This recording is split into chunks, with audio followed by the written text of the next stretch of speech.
No Canada, page 40, part 5, World War I. In 1914, there were about 8 million people living in Canada. Most were either British immigrants or of British descent. Between 1899 and 1902, more than 7,000 Canadians had fought with Great Britain in the South Africa Boer War. Canadians fought well, and they were proud of their victories. In 1914, war broke out in Europe. Germany attacked Belgium and France. Britain, France, and Russia allied with other countries to fight against Germany, Austria, Hungary, and others. Because Canada was part of the others, and because Canada was part of the British Empire, when Britain declared war, Canada was also at war. Ottawa formed the Canadian Expeditionary Force, later called the Canadian Corps. More than 600,000 men, mostly volunteers, went off to Europe to fight. The fighting was bloody and terrible.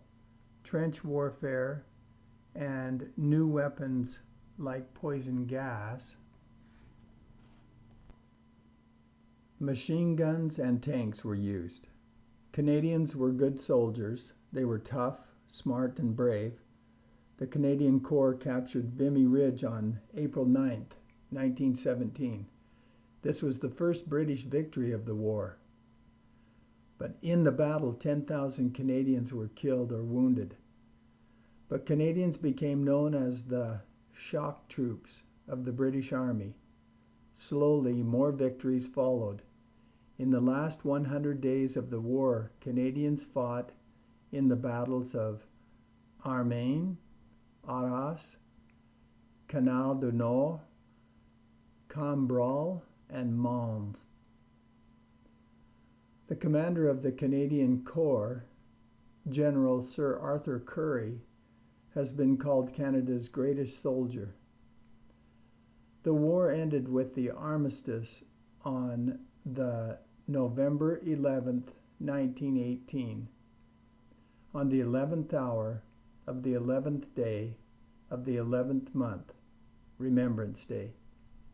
60,000 Canadians had been killed and 170,000 had been wounded. But the war made Canada stronger, prouder, and more respected as a nation. On Remembrance Day, many Canadians wear red poppies and go to special ceremonies to honor all of our fallen soldiers. Here we see pictures of General Sir Arthur Currie and Canadians wearing poppies on Remembrance Day. Back at home in Canada, things were changing. At the time of Confederation, and for many years after that, the only people who could vote were white men who owned property. Women felt they should also have the right to vote, and they worked hard to get it. The women's suffrage movement in Canada was founded by Dr. Emily Stowe. Women got the right to vote in federal elections in 1917, starting with nurses on the battlefield. By 1918, most Canadian women were voting in federal elections along with the men. In the provinces, it was different. Manitoba was the first province to give women the right to vote in provincial elections in 1916, and Quebec was the last province to give women the right to vote in 1940. In 1921, Agnes MacPhail became the first woman member of Parliament. Here we see some famous Canadian women. We see Emily Stowe. She was the doctor who helped to get nurses to be able to vote in 1917 and is credited with helping to forward the suffrage movement They use the word suffrage, meaning for women to be able to have the right to vote. And we also see a picture of Agnes MacPhail. She was the first woman member of Parliament in Canada, and she's featured here on a $100 bill. Between the wars. After the war, that would be World War I, the British Empire began to change. More British colonies like Australia and New Zealand became self-governing. As former colonies became independent, they joined together in the Commonwealth nations. The Commonwealth is still an important association of former British colonies. The Roaring Twenties were a time of great prosperity in Canada. New businesses opened, agriculture was increasing, and immigration was high. But then the stock market crashed in 1929, which started the Great Depression. People lost their jobs, and businesses failed. Farms in Western Canada experienced a terrible drought and low grain prices. Many farms on the prairies were just abandoned.